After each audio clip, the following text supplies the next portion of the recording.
Buksan ang ating mga banal na kasulatan. Puntahan natin ang aklat ng Book of Numbers, chapter 23. Numbers 23 at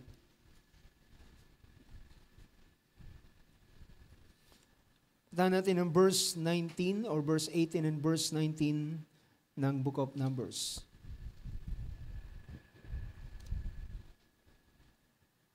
Sa verse 18, sabi rito ng verse 18, Then he took up his discourse and said, Arise, O Balak, and hear.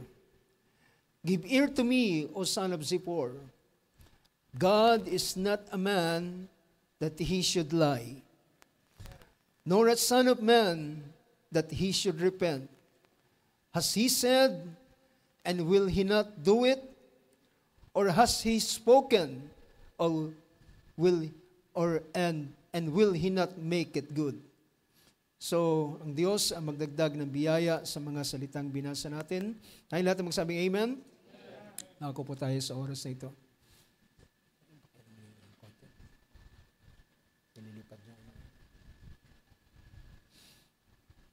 Okay. Purihin ang Diyos sa umagang ito, sa biyaya ng Panginoon, na patuloy nating tinatamasa at tinatanggap. At sa umagang ito ay ilan sa ating mga kapatid ay hindi natin kasama. Gayunpaman ay ang ilan ay nasa, alam ko na ikinig via online. Ay binabati ko rin kayo sa oras na ito sa pangalan ng ating Panginoon. So ngayon po ay tayo'y halos nasa katlong bahagi na ng, sabihin natin, katlong bahagi na ng buwan ng December at papatapos na rin ang year 2023. So, we're hoping na ang Diyos ay pagiging mapagbiyaya sa atin sa susunod na taon. At dalangin ko na hindi lamang ang taon na magbabago sa buhay ng bawat isa sa atin, kundi ay ang kanyang paggawa ay magiging bago rin. Hindi lang madadagdagan ng isang digit yung 2023 at magiging 2024. Dalangin ko ay sa bawat isa sa atin ay may maidagdag na karanasan ang Panginoon. Mga bagay na ating ipagpapasalamat sa Kanya, bagay na ating pagdadalahan ng kapurihan at kalawalatian sa Panginoon, at bagay na karanasan na ating magiging stepping stone sa pagpapatuloy natin sa paglilingkod sa ating Panginoon. And that's true. Ang buhay natin ay para tayong mag-aaral na sumusulong sa buhay paglilingkod, and bawat karanasan, bawat pagsubok, bawat pagkakamali natin, bawat mga karanasan na ating naranasan, ito ay dagdag na pagkakilala natin sa gawa ng Panginoon sa atin. At yan ang ating lubos na pinagpapasalamat dahilan hindi tayo mga sakdal na nilalang. Tayo'y sakdal sa harapan ng Panginoon. Pero tayo ay hindi tayo sakdal, tayo'y nagkakamali, nagkukulang. May mga bagay na nagagawa tayo na minsan ay hindi nagbibigay ng kaluguran sa Panginoon. Pero salamat na lang, merong Diyos na siyang may hawak ng buhay ng bawat isa sa atin. Yan ang isang bagay na napakainam dahilan siya ang gumagabay sa atin. Thank God for the Holy Spirit. Salamat sa Holy Ghost na Kanyang binigay, na kung tayo man ay minsan ay na mapapalihis ng landas, hindi man natin sinasadya, pero ang banal na Espiritu ay nag-aakay sa atin at nagtutuwid sa atin, at siya ay isang malumanay na guro na nagtuturo sa atin. At sabi ng ating Panginoon, Come unto me, all you are labor and heavy laden, and I will give you rest. And take my yoke upon you and learn of me. For my yoke is easy and my burden is light. So, umasa tayo mga kapatid sa patuloy na paggawa ng Panginoon sa ating buhay, hindi tayong nagpasimula ng pananampalatayang ito. Siyang nagpasimula ng pananampalataya. Wala tayong muang sa ganitong klase ng paglilingkod. Tinawag niya tayo, inanyayahan niya tayo, at dinala niya tayo sa ganitong bagay. At sabi pa ng Banal na Kasulatan, siya rin ang finisher ng ating pananampalataya. So meron nun tayong ilang mga pagpaplano, mga kapatid, loloobin ng Panginoon by this coming year. First week, kung loloobin ng Panginoon, ay ating pagpapasalamat sa Kanya sa buong taon ng ating buhay, sa ating mga karanasan, sa mga biyaya at pagpapala, sa mga pagtuturo na yung Kanyang ginawa sa atin. At ako rin naman ay nag-iisip, at alam niyo, para sa akin, ang communion ay isang bagay na napakahalaga. And I'm planning kung loloobin ng Panginoon at magiging convenient sa schedule ng bawat isa, at ang ilan ay ating pagkakasunduan. I'm planning kung sasang-ayon ang lahat at magiging presente ang lahat ay sa isang first Wednesday ng ng year ng January, year 2024, ay magkaroon tayo ng communion lamang. So mas tingin ko ito ay isang napakainam na bagay na magkaroon tayo ng communion sa pagpasok ng taong ito. So depende lamang sa schedule, at alam kong ilan sa mga kapatiran ay magiging abala sa mga susunod na bahagi ng parting kalahati ng buwan ng January. So mas iniisip ko na mas magiging mainam yung first Wednesday ng buwan ng January. So bigyan natin ng pansin ang bagay na ito. Kung merong conflict sa ilan, ay pwede natin pag-usapan. So ating isama sa panalangin ang lahat ng mga bagay na yan. So we're planning na magkaroon ng communion sa January 3, kung hindi magkamali. Yun ay January first Wednesday. So yeah, it's January 3, and at ang first Sunday naman ay January 7. So include nyo sa prayer ang mga bagay na yan sa biyaya nating Panginoon. Now, sa oras na ito, inas kung pumunta tayo sa mga salita ng ating Panginoon. Tayo ba handa na, mga kapatid? Praise God. At sa oras na ito, ay nais kong i-share sa inyo ang isang kaisipan at isang katanungan. Ang paksa na ating pag-usapan ay may kinalaman sa isang tanong. At ang tanong na ito ay, does God change His mind? Ito yung isang tanong. At ang tanong na ito ay hindi ko at ito yung aking itatanong, pero hindi ko kayo hinihimok na sumagot na malakas. Pwede kayong sumagot sa inyong puso.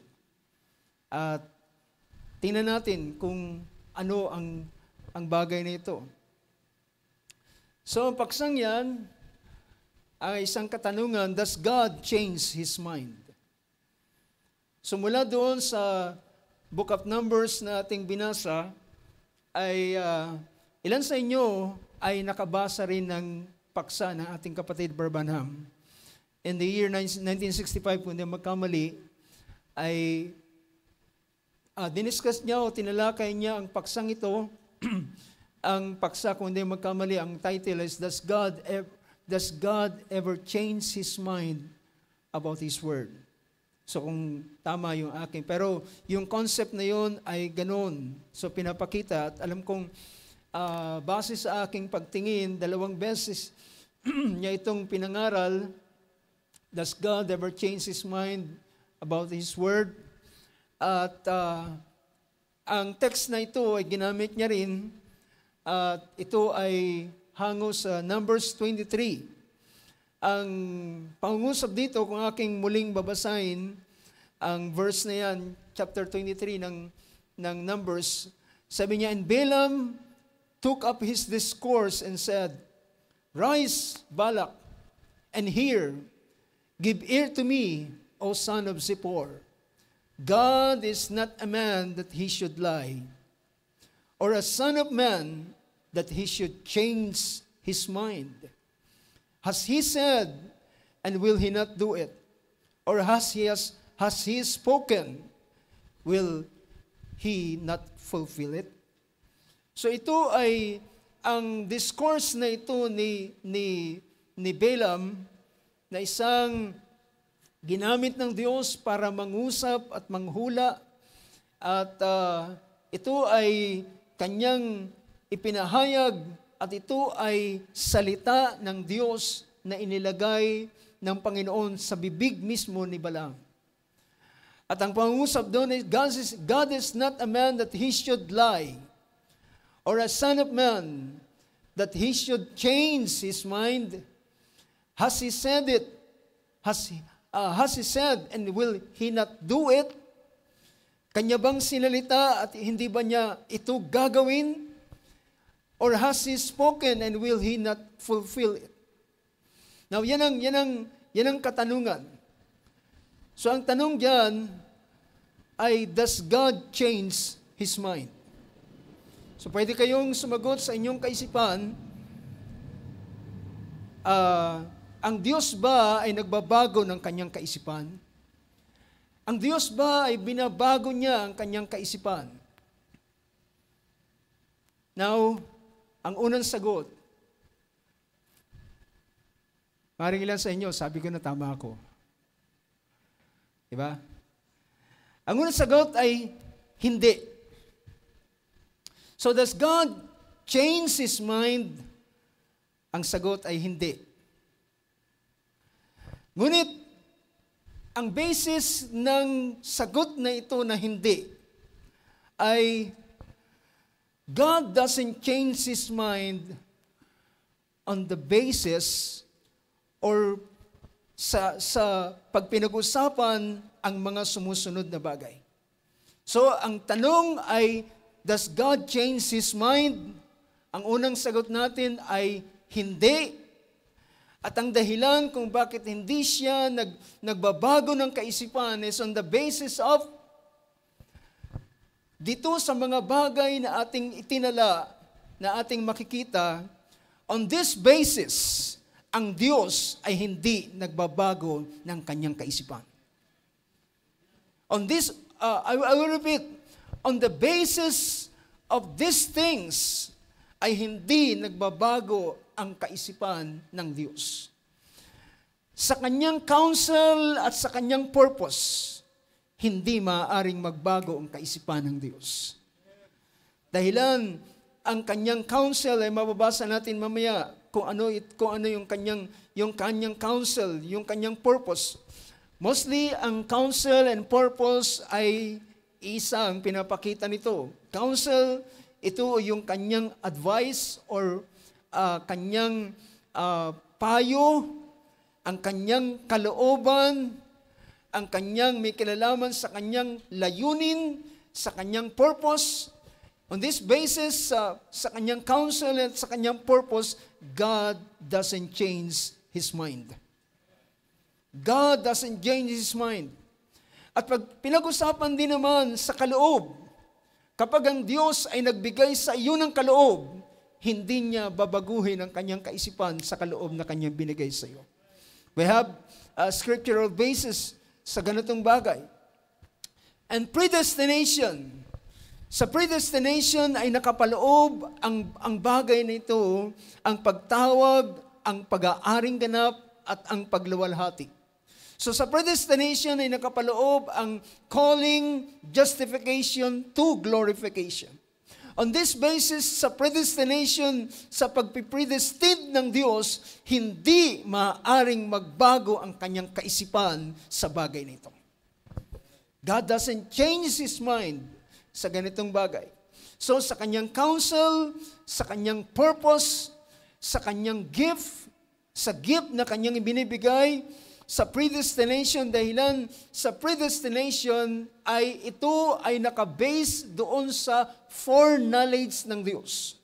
Nakabase ito doon sa paunang kaalaman ng Diyos na kanyang nalalaman ang lahat ng bagay. Bakit niya nalalaman ang lahat ng bagay? Dahilan siya ang naglatag ng lahat ng mga bagay na ito. Yung kaalaman na iba yung tao na makaalam ng hinaharap ng bukas ay dahilan siya ay nagkaroon ng kaalaman sa darating na panahon. Pero iba ang Diyos sa kanyang tinatawag na foreknowledge, dahilan ang Diyos na mayroong foreknowledge ay ibig sabihin, ang dahilan bakit niya alam, dahilan siya ang gumawa. Siya ang naglatag. Kaya niya alam ang katapusan, mula sa pasimula pa lang, alam niya ng katapusan dahilan siya ang may gawa ng ganitong bagay. So, on this basis, sabihin natin, God doesn't change His mind. Now, ang Book of Psalms chapter 119 verse 89 ay mababasa natin ang ganitong bagay na pinakita rito na, forever, O Lord, your word is firmly fixed in the heavens. So sabi niya, sa walang hanggan, O Panginoon, ang iyong salita is firmly fixed in heavens. So pinapakita na ang mga salita ng Diyos ito ay nakatatag, matatag sa sangkalangitan. Ang word na ginamit diyan ay yung salitang is firmly fixed. Pag sinabing firmly fixed, hindi ito mababago. Hindi ito pwedeng kilusin. Ito ay kagaya ng isang kabundukan na nakalagay sa isang lugar at lumipas man ang panahon, lumipas man ang mga dekada at ilang pang mga panahong lumipas, hindi nababago at siya'y naroon at mananatili siyang naroon. So, the Lord, forever, O Lord. So, merong dalawang bahagi na pinapakita rito sa verse na ito. Forever, O Lord. Una ay ang Panginoon na siyang eternal. At ang Diyos na hindi nagbabago ng kanyang kaisipan, sabi rito, at ang pangalawang bagay na pinag-uusapan ay ang kanyang salita. So, merong dalawang bagay rito, ang Panginoon at ang kanyang salita. So, makikita natin na ang banal na kasulatan ay nagpapakita na ang salita ay Diyos. So, pinapakita na ina-equate na ang salita ay Diyos dahilan ang kung paanong ang salita, ang Diyos ay hindi nagbabago, hindi nakikilos, gayon din naman ang kanyang salita na nagiging firm magpakailan-kailan pa man. So on this basis, sa ganitong bagay ay pinapakita na forever, O Lord, your word is firmly fixed in the heavens. So, kung ating titingnan ang may kinalaman dahilan on the basis ng counsel or purpose of God, ay dito ay hindi nagbabago ang Diyos. Tingnan natin ang aklat ng Isaiah chapter 46 verse 10. So pinakita rito, ang verse na ito ay nagsabing, declaring the end from the beginning. Ipinapahayag ng Diyos ang kawakasan mula sa pasimula. So, declaring the end from the beginning, He can declare the end. He can declare the end from the beginning and from ancient of times, things not yet done. Ang mga bagay na hindi pa nangyayari ay kayang salitain ng Diyos. Kayang sabihin ng Diyos kung ano ang bagay na mangyayari. At ito man ay gano'n man kaimposible kapag ito'y sinalita ng Diyos na sinalita niya ang bagay na yan na merong kinalaman, sabi rito, na may kinalaman sa kanyang counsel. May kinalaman sa kanyang purpose. Sa ibang version, sa NASB ay pinakita rito, declaring the end from the beginning and from the ancient times, things which have not been done, saying, my purpose. So yung salitang counsel and purpose ay iisa ang pinapakita rito. Yung counsel niya, yung payo niya, yung plano niya, yung tinatawag na original intent ng Diyos. Yung purpose ng Diyos that, sabi rito, saying, my purpose or my counsel shall stand. Ibig sabihin, ang sa ibang salin, yung salitang shall stand ay tatayo, lilitaw. So, gaano man ka-imposible yung bagay na yun na sinabi ng Panginoon, time will come, ito ay tatayo. Ito ay lilitaw. Ito ay mangyayari. It will come to pass. At kagaya ng isang pinakita sa isang verse sa book of Habakkuk, kung hindi ako magkamali, pinakita roon, ang pangitain ay bagamat ito ay magtagal. Bagamat ito ay lumipas ang panahon, time will come, ang vision ay lilitaw pa rin at hindi ito pwedeng hindi magkaroon ng katuparan. Dahilan, in the first place, ang Diyos ang siyang nagsabi ng ganitong bagay. When it comes to His counsel, His purpose, it will stand in the last days. Ito ay tatayo, ito ay lilitaw, at ang pagtayong yan ay mananatili at makikita natin ang firmness. The word of the Lord is forever, is settled or firmly fixed in the heavens. At isa sa pinapakita natin sa bahaging ito, nang ang Diyos ay nagsabi kay Noah, Noah, ang katapusan ng sanlibutan ay dumating na. At sabi niya, bibigyan ko na lamang sila ng 120 taon. At pagkatapos nito ay aking hahatulan ang buong kalupaan at lahat ng mga nilalang na may hininga ng buhay, lahat sila ay malilipol. So, si Noah ay inutusan para siya ay mag-build ng ark. At yung mga tao na kanyang pinangangaralan ay ang tingin sa kanya, nasisiraan siya ng bait. Ang tingin sa kanya ay wala siya sa kanyang katinuan. Paano mo ibababa ang isang malaking arka sa ibabaw ng kabundukan na doon mo itinayo ito? At ang kaisipan ng mga tao, imposibleng mangyari yan. Imposibleng mangyari yan. Pero mga kapatid, my counsel shall stand. The counsel of the Lord, my purpose will stand. Time will come, ito ay tatayo. Wala ka mang makitang possibility, wala ka mang makitang hint man lamang na ito ay mangyayari. Well, hang on, dahilan ito ay lilitaw pa rin. Ito ay lilitaw, ito ay mangyayari. Why? Because it is God's purpose. Ito ay purpose ng Diyos at hindi siya magsisisi, hindi siya magbabago ng kaisipan when it comes to His counsel and His purpose. So, my counsel shall stand and I will accomplish all my purpose. Lahat ng kanyang inilista sa listahan na kanyang ibinigay kay Noah, lahat ng yan ay mangyayari. See? Kaya, gaano man ka-imposible yung bagay na yun, hindi nagbago ang kaisipan ng Diyos doon sa kanyang plano. Doon sa kanyang purpose. So, makikita natin, my counsel. So when it comes to the counsel of God, it will stand, and I will accomplish all my purpose. Psalms 33 verse 11, pinakita rito, the counsel of the Lord stands forever. The counsel of the Lord stands forever. Ito ay tatayo. Yung pinapakita ritong salitang stand, hindi ito makikilos. Hindi ito magbabago. And the plans of His heart to all generation. Yung plano niya, yung purpose niya, na ito ay magaganap mangyayari. Well, praise God.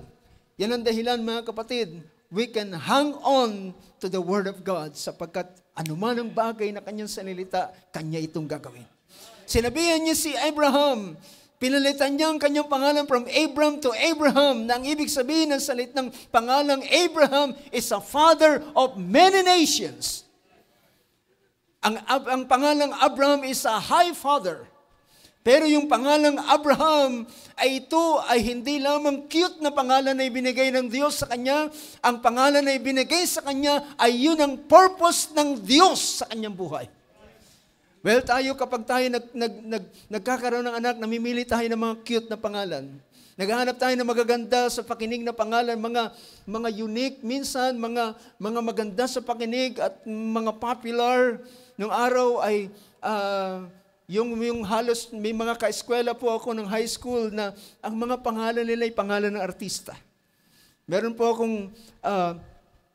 akong isang classmate na babae, ang pangalan niya ay Lolita Rodriguez. See? Dahilan Rodriguez yung kanyang family name, sabi niya, siguro ewan ko yung ilan nakaka-relate sa akin, yung mga new generation, hindi nila kilala si Lolita Rodriguez. Sila ay nagbibigay ng pangalan, ng mga magagandang pangalan. Pero, yung mga pangalan na yun maganda lang, pero walang purpose ang Diyos. Pero ang Diyos ay nagbigay ng pangalan, ang pangalan mo ay hindi na Abraham, kundi ikaw ay Abraham. Ibig sabihin, gagawin kita o ginawa kitang ama ng maraming mga bansa. A father of many nations, pero walang anak. A father of many nations, pero walang kaisa-isang anak. Yun yung himutok ni Abraham sa Genesis chapter 15. Sabi mo, Panginoon, tinawag mo ako, pero hanggang ngayon, wala kang binibigay sa akin kahit isang anak. Pero sabi ng Panginoon, tumingala ka nga sa langit, at nang makita niya yung bituin, sabi niya, bilangin mo. Kung mabibilang mo ang bituin na yan, ganyan ang dami ng binhi na ibibigay ko sa iyo. And Abraham believed God because it is the counsel of the Lord. It is the plan in the heart of God. Ito'y pangako o ito ay plano ng Diyos sa kanyang puso and gaano man ka-imposible yung bagay na yun, kahit man si Sarah ay baog, kahit man si Sarai ay lipas na sa panahon, hindi lamang siya basta barren, siya ay nalipasan ng panahon. So, doble-doble yung impossibility. Patong-patong yung kaimposiblihan. Pero mga kapatid, dumating ang panahon, binigyan sabi ng Diyos, magkakaroon ka ng anak at ang pangalan na ibibigay mo sa kanya is Isaac. Alam niyo kung anong ibig sabihin ng salitang Isaac? Is laughter. Matatawa ka sa panahon na aking ibibigay ang anak mong yan. Dahilan ang pangako ng Diyos na dati ay pakinig lamang ni Abraham, dumating ang panahon, nakita niya, nahawakan niya mismo at naheli niya ang salita ng Diyos na sinabi sa kanya, magkakaroon ka ng anak. Kaya nang si Sarah ay nagpapasuso sa kanyang anak, sabi niya, pinatawa ako ng Diyos. Hallelujah.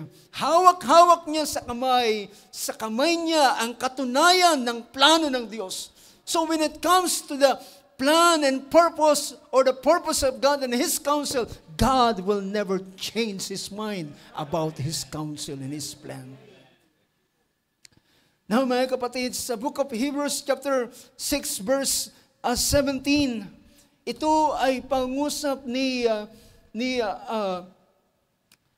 ng Diyos kay Abraham, and quoting from si Paul is quoting from the life of Abraham in the book of Genesis.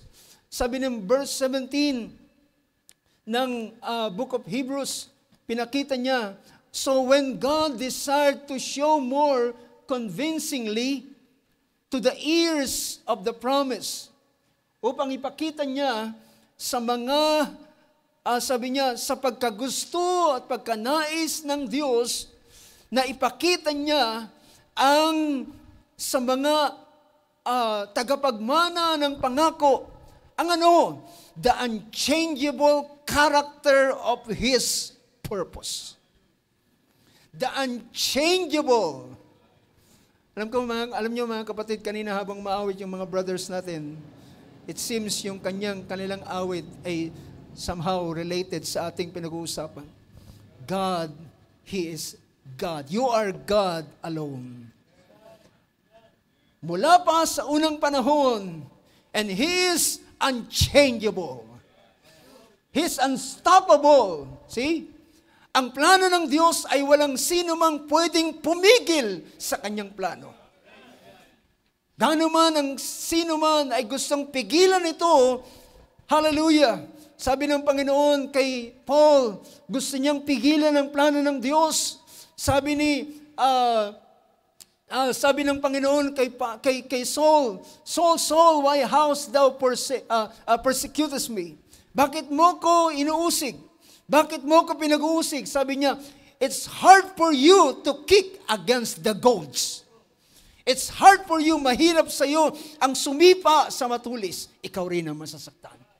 Dahilan hindi mo kayang pigilan ang plano ng Diyos. It will stand. Gaano man ito kahirap, it will stand. At gusto mo mang pigilan, ito'y kagaya para lamang isang napakalaking volume ng tubig na nag-crack ang isang dam, walang sino man na pwedeng pumigil dito. Lahat ay kanyang iwa-wipe out. Hallelujah. Praise God. Kaya nga mga kapatid, ang sabi minsan ng isang ni Gamaliel sa mga tao, dahilan pilit nilang gustong usigin ang iglesia, ang mga mananampalataya, mga Kristiyano sa panahon yun, sabi niya, teka muna, maghinay-hinay kayo.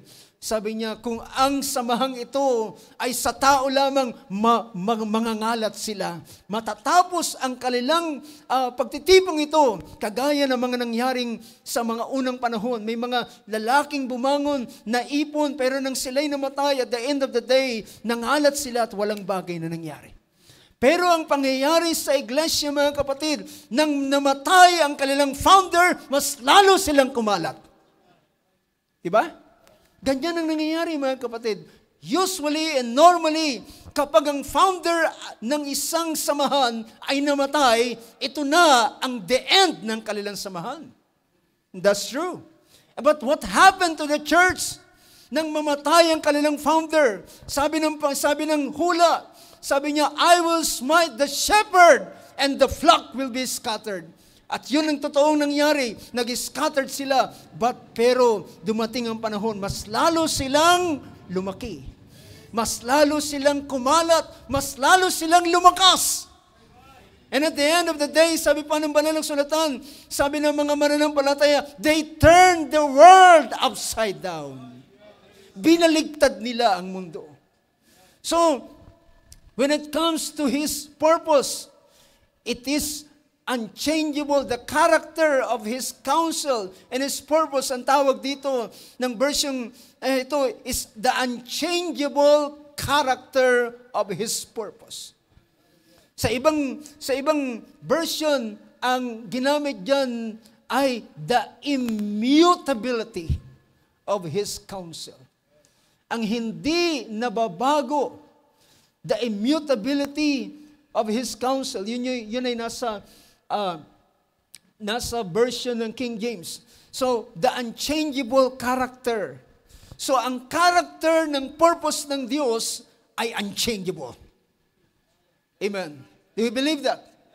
The character of the purpose of God is unchangeable. So that by two unchangeable things in which it is impossible for God to lie.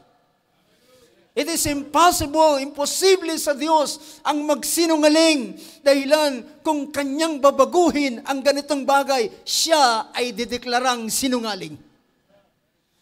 Idideklara Siya kaya nga nang ang Diyos, hallelujah. So mamaya ayaw kong pumunta muna sa isang bagay dahil yung babanggitin ko ay may kinalaman sa isang bahagi na ating pag-uusapan.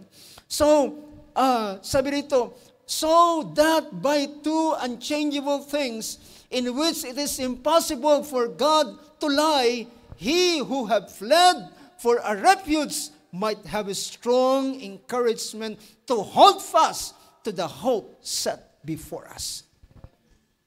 Na magkaroon sila ng malakas na encouragement. So ang ginamit dito ay yung sa version ng King James, sa verse 17, wherein God, willing more abundantly to shew unto the ears of promise. Alam niyo kung kanino ito pinapangusap? Sa mga tagapagmana ng pangako. Sa mga tagapagmana ng pangako. At sino mang tagapagmana ng pangako ay nagbibigay siya ng encouragement, huwag kang mawawalan ng pag-asa. Huwag kang manghihina ng iyong loob. Dahilan, ang pangakong ito ay ang hindi nagbabagong kapasyahan ng Diyos. It is the immutability of His counsel. Confirm it by an oath. Ang salitang immutable or immutability, ang salitang immutability, ang ibig sabihin dyan is unchangeableness.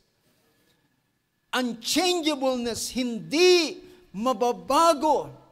So meaning ng immutability is the unchangeableness, the quality that renders change or alteration impossible. Ang imposible rito sa plano ng Diyos? Ano ang imposible rito sa layunin ng Diyos? Ang imposible rito ay ang magbago. Yan ang imposible sa Kanya. Posibleng mangyari ang lahat, pero imposibleng magbago. Amen. What encourage sa bawat tagapagmana ng pangako. So, ang pinapakita ng ganitong bagay. So, puntahan ko muna ang ilang bahagi, mga kapatid, at magpapatuloy tayo sa kaisipang ito. Now, tingnan natin ang isang bahagi, mga kapatid. So, nakita natin, pinakita ko sa inyo ang tinatawag na, when it comes to the counsel of God, it is unchangeable. Hindi ito, at ang kaisipan ng Diyos sa kanyang plano ay fixed. Hindi ito magbabago. Ang Book of Titus chapter 1 verse 2 ay pinakita roon na in hope of eternal life which God who never lie. In hope of eternal life which God who cannot lie. Bakit siya hindi niya kayang magsinungaling? Wala siya nito. Wala siya ng ganitong kalikasan. Alam niyo kung ano ang nilalang ng Diyos sa kanyang mga nilalang, may mga nilalang na magiging kamatayan nila kung gagawin nila ang isang bagay dahilan hindi sila nilalang ng ganung bagay. So, sa Diyos na hindi nagsisinungaling, na nagngangako sa mahaba ng panahong nakalipas. James 1:17, every good gift and every perfect gift is from above, and coming down from the Father of light, with whom there is no variation or shadow or of due to change. So pinapakita riyan, sabi niya, bawat kaloob na nanggagaling na atin tinatanggap ay galing sa Diyos. Galing sa Ama ng liwanag, with whom there is no variation or shifting shadow. There's no variation, walang pag-iiba at walang anino ng pagbabago. Alam niyo kung bakit yung mga writer ng Bible ay minsan ginagamit nila yung shadow of turning.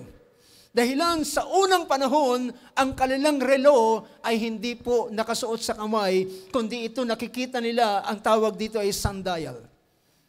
O kaya naman, at yung dahilan habang ang araw ay umiinog, o rather tumatakbo, sabihin pa natin, yung shadow ng sundial ay nagbabago. Diba? yung shadow niya ay kapag ang shadow ay nasa gawi dito, for example sa east, yung shadow ay nasa bahagi ng west. So habang yung shadow ay yung sun ay tumataas, yung shadow ay lumiliit dun sa sundial. At pagdating doon sa pinaka 12 o'clock niya, ay wala kang makikitang shadow. Dahilan eksakto siya. Sa panibagong turn niya, mula doon sa shadow niya at muli namang pipihit papunta sa east. Dahilan ang sun ay nasa bahagi na ng west. So yun yung tinatawag na shadow of turning. Ibig sabihin, hallelujah, ang kaisipan at plano ng Diyos, ang layunin ng Diyos, ito ay fixed. Hindi ito magbabago. You can hold on, you can hang your soul on His plan, on His purpose. It will not change. Hindi ito magbabago. Hallelujah. Yan ang dahilan, mga kapatid, ng ginamit natin yung pangyayari kay Balaam. Si Balaam ay isang propeta ng Diyos na binigyan ng ganitong kaloob na pagiging propeta. At siya ay isang araw, merong isang mga taga-Moabita na nakita nila ang malaking pulutong na mga Hudyo, or rather ng Israel, na dumadaluhong sila ay naglalakbay. Well, saan sila galing? Galing sila sa Egypt. At nabalitaan nila ng Egypt ay sinira at winasak at inilabas ang bayan ng Diyos, ang Israel. Ang Israel na ito, so maring wala sa thinking ni Balaam, or rather ni Balak, na ang Israel ay bayan ng Diyos. Maring hindi yun ang kanyang perspective sa Israel. Ang kanyang perspective sa Israel, siniswerte lang yan. Kaya yan, nagtatagumpay dahilan baka meron silang lucky charm, meron silang swerteng daladala. Pero kapag sila ay kinurse, kapag sila ay sinumpa, baka sila ay matalo na kapag sila ay sinumpa. And that's the reason sa mindset ni Balak. See, ganda yung pangalan niya ay Balak, so meron siyang maitim na Balak. At ang kanyang isip ay nagawin, ay ipatawag niya ang isang propeta na nagngangalang Balaam. At sabi niya kay Balaam, nagpasugo ng mga tao, mga mensahero niya, sabi niya, pumunta ka, pinatatawag ka ni Haring Balak ng Moab. At sabi niya, sumpain mo ang Israel. Dahilan, naniniwala kami na sino man ang susumpain mo ay masusumpa, sino mang ibe-bless mo ay pagpapalain. Well, parang ang tingin ni Balak sa nangyayari sa Israel is a matter of luck. It's a matter of swerte sila, sinaswerte sila. Parang araw nila, baka bukas hindi na nila araw. Pero mga kapatid, hallelujah, ang Diyos, si Balaam ay nagtanong sa Panginoon. Sabi niya, Panginoon, merong pumunta sa akin na taga Moab, at ako'y kanilang hinihimok. At sabi ng chapter 22 ng Book of Numbers, sabi rito ng verse 9, Then God came to Balaam. Then God came to Balaam and said, Who are this man? Balaam said to God, Balak the son of Zippor, the king of Moab, has sent word to me, Behold, there is a people who come out of Egypt, and they cover the surface of the land. Napakarami nila. Para silang locust ng dumapo ay natakpan ang kalupaan. At sabi niya, Now come, curse them for me. Perhaps I may be able to fight against them and drive them out. So, natatakot siya, baka ang mangyari ay kagaya para silang mga damo na nakainin ng baka at himuran ng baka yung lugar ng Moab. But, sabi rito, I may be able to fight against them and drive them out. The next verse, verse 12. Ang sabi ng Panginoon na ito, God said to Balaam, do not go with them. Do not go with them. And you shall not curse the people, for they are blessed. Wag kang pumunta. Sapagkat wag mong susumpain ang bayang ito sapagkat sila ay pinagpala. Hindi sila maswerte. Hindi sila swerte, sila ay mapalad, sila ay pinagpala. Merong pagkakaiba mga kapatid, ang definition ng siniswerte at ng isang mapalad. Ang siniswerte, it is a luck, it is a chance, ngayon ay maswerte ka, bukas malas ka na. Pero ang salitang mapalad, ito ay standing ng isang tao. Whatever na mangyari sa kanya, may mga hasamang mangyari sa kanya, bukas may mangyari maganda sa kanya kinabukasan at may mga masamang bagay uli na mangyari sa kanya, hindi nagbabago ang kanyang pagiging mapalad. Yun ang blessed. Yun ang blessed. At yun ang kalalagayan ng Israel. Israel is a blessed one.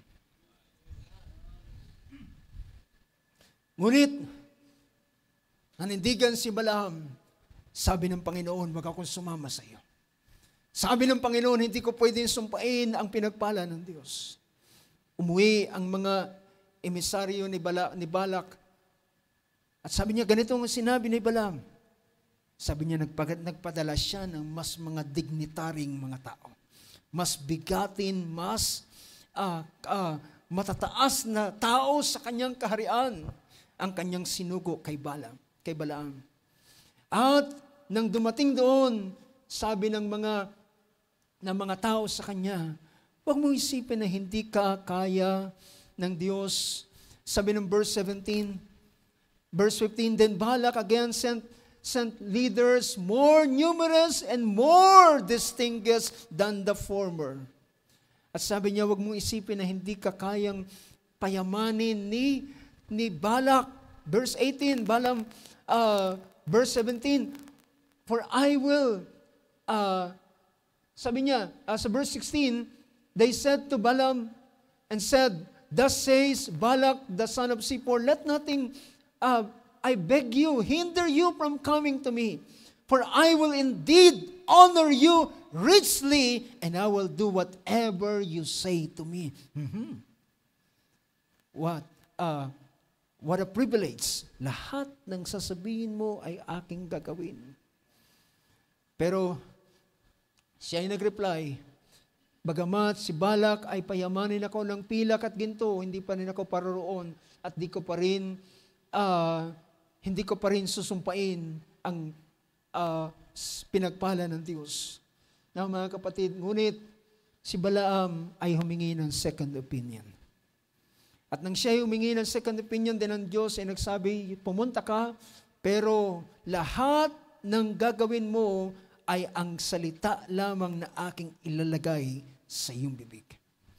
Eto na, punta na tayo doon sa panahon na kanyang susumpain na ang Israel. Sa unang kanyang pagpapahayag ng kanyang susumpain ng Israel, ang unang kanyang supposed to be ay inilagay siya sa isang lugar na ang unang lugar na pinaglagyan sa kanya is the high places of Baal. At nahabang siya naroon, then suddenly dumating ang salita ng Panginoon sa verse 8. Ang sabi ng verse 8, sabi roon, how shall I curse whom God has not cursed? Ganun pala ang kalalagayan, mga kapatid. Paano mo susumpain ang hindi sinumpa ng Diyos? Dahilan ng sino mang pinagpala ay hindi pwedeng sumpain. How shall I curse whom God has not cursed? And how can I denounce whom the Lord has not denounced? Yung salitang denounce dito ay sa ibang version ay paano ko magagalit sa isa na wala siyang anumang bagay na ginagawa? At ganun ang kalalagayan ng Israel. And then, nagpatuloy. Sinabi ni Balaam, ni Balak sa kanya, bakit mo pinagpapala ang Israel? Sabi ko sa iyo ay sumpain mo siya. Then dinala siya sa isang point sa lugar naman ng field ng Sopim, sa lugar ng Pisgah. At pagdating doon na naganap yung verse na ating binasa. Sa verse 18, sabi noon, then he took up his discourse and said, arise, O Balak. See, si Balak ay gusto niya na sumpain ang Israel. Sabi niya, give ear to me, O son of Zippor. And he said, God is not a man that he should lie. Hindi siya tao na magsisinungaling. Dahilan sinabi niya ng Israel ay pinagpala, hindi niya pwedeng sabihin siya ay sumpain at siya hindi pinagpala. God is not a man that he should lie, nor a son of man that he should repent. Has he said, and will he not do it? Or that he is spoken, and will he not make it good? And all throughout, mga kapatid, hindi nabago ni Balak ang kaisipan ng Diyos sa Israel dahilan ang plano ng Diyos. Ang Diyos ay nagpala sa Israel. Wala pa ang bansang Israel. Ang ninuno pa lamang nila na si Abraham ay pinagpala na ng Diyos. At nang si Isaac ay lumitaw at nang si Jacob ay lumitaw, at nang ang Diyos ay si Jacob ay nakipagbuno sa Diyos at sinabing, ano ang pangalan mo? At pinalitan ang kanyang pangalan from Jacob to Israel. At sabi niya, sapagkat ikaw ay ginawang prinsipe ng Diyos, ikaw ay nakipagbaka at ikaw ay nagtagumpay. Siya ay blessed, mga kapatid. So, makikita natin, ang kalalagayan ng binhi ni Abraham, they are blessed. Hindi ang blessing, ang pagiging blessed nila ay hindi nakadepende sa nangyayari sa buhay nila. Ito ay standing ng bayan ng Diyos. Alam niyo, nang si Jacob ay tinanong ni Paraon, kumusta ka? Ilang taon ka na? Sinabi niya, ganito ang aking taon. Namuhay ako na maikling panahon kaysa sa aking mga magulang at ang aking buhay ay puno ng kapighatian. Diba? Puno ng kahapisan ng buhay ni Jacob. At the early age ng buhay ni Jacob ay hinahabol na siya ng kanyang kapatid dahil kung gusto na siyang patayin. At his early age. At siya'y napadpad kay Laban at naging tagapag-alaga ng tupa. Niloko siya sa unang 7 taon ng kanyang paglilingkod, ibinigay si Leah. Naglingkod ulit siya. At sa mga ilang panahon ay dinadaya ang kanyang sweldo. Naging mapait ang kanyang kalalagayan, pero hindi kayang baguhin ang kanyang pagiging pinagpala. So mga kapatid, wag mong tingnan ang iyong katatayuan sa mga karanasan na iyong naranasan. Dahilan ang mga naranasan mo ay hindi yan kayang bumago ng katatayuan mo sa harapan ng Diyos. If you are blessed, you are blessed. And you are forever blessed. At hindi ito magbabago, hindi yan babaguhin ng Diyos ang kanyang kaisipan tungkol sa bagay na yan. Iniwanan natin si Balaam. So pinakita ko lamang na hindi na bago. Meron pang isang verse doon na nagsabi sa oracle, sa second oracle ni Balaam. Pinakita niya roon doon sa second oracle, for there is no, verse 23, there is no enchantment against Jacob. Ibig sabihin, walang sino mang enkantador ang pwedeng magbago ng plano ng Diyos sa bayan ng Israel. Gaano man sila magplano, magpadala ng curse, praise God, hindi yun tatalab. Sapagkat ito ang kanyang kalalagayan. Sa kanyang third discourse, oracle rather, ay pinakita ng Panginoon kung ano ang magiging katatayuan ng Israel. Ang Israel ay magkakaroon ng isang hari na mas mataas kay Agag. Sabi ng 24 verse 7, mas magiging mataas kaysa kay Agag. Si Agag, if you will remember, siya yung naging hari ng Amalek. Diba? Siya yung hari ng Amalek. At ibig sabihin ng Amalek pala, ang mga Amalekites ay nakilalang makapangyarihan sa panahon niya. Dumating ang panahon na naging makapangyarihan ang mga Amalekites. Pero dumating ang time, sinabi ng Panginoon, ang katatayuan ng Israel ay magkakaroon siya ng hari na mas mataas kay Agag. Dahil ang dumating ang panahon, si Agag ay pinapatay. Di ba? So makikita natin ang ganitong bagay. So, pinakita rito na ang Diyos para sa Israel, alam nyo, ang Israel ay kagaya ng isang hayop. Nilalarawan ng Diyos ang Israel na kagaya ng hayop, pero ang kanilang sungay ay ang Diyos. Do you get the point? Alam niyo ba kung anong pinangbabaka ng mga hayop na may sungay, ang lalaban nila yung kanilang sungay. So ang Israel ay yung isang kagaya ng ox. Sabi rito ng isang verse 8 in chapter 24, God brings him out of Egypt and is for him like the horns of the wild ox. Ang Diyos sa kanila, ang kalalagayan ng Diyos para sa Israel ay kagaya ng isang sungay ng isang mabangis na toro. Diba? Nakakita kayo ng mabangis na toro? Lahat ay nahawi.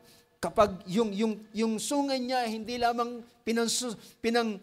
bubundol, yung sungay niya ay kaya niyang buhatin kahit ang mabibigat na sasakyan.